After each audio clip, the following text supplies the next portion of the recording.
Bonjour à tous et bienvenue sur la chaîne Minute Info de l'UNSA La Garenne-Colombes. Aujourd'hui, nous allons répondre à l'une de vos questions. Votre temps de travail est analysé, votre administration peut-elle reporter ses heures non effectuées sur l'année suivante? La réponse est... Non, non, non, non, non, non, non.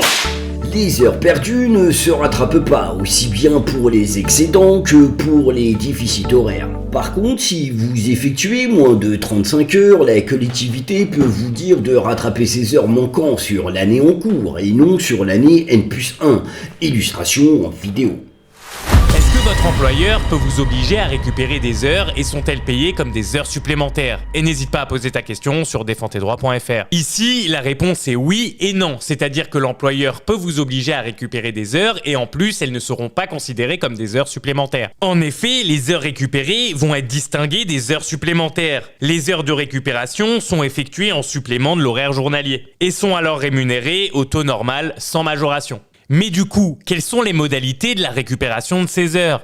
Lorsqu'une interruption collective du travail dans un établissement ou une partie d'établissement entraîne une diminution de la durée de travail en dessous des 35 heures, les heures perdues vont pouvoir être récupérées. C'est d'ailleurs l'employeur qui en décide après avoir informé l'inspection du travail. Et ça, c'est l'article R 3121-33 du Code du travail. Et après avoir informé l'inspecteur du travail, il va l'imposer aux salariés. À noter qu'un accord collectif d'entreprise ou d'établissement ou à défaut un accord de branche va pouvoir fixer les modalités de récupération de ces heures. Et ça, c'est l'article L 3121-51 du Code du travail qui nous le dit. À défaut d'accord collectif, les limites et modalités de récupération des heures perdues vont être déterminées par décret. Et ça, c'est l'article L 3121-52 du Code du travail qui nous le dit.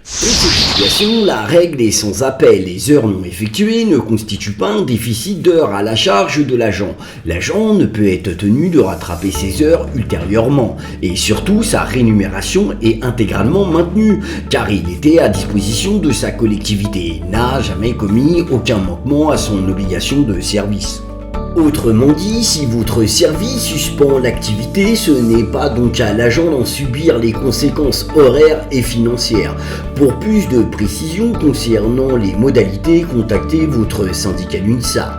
L'UNSA de la Garenne-Colombes vous salue et vous donne rendez-vous pour une prochaine vidéo. À bientôt.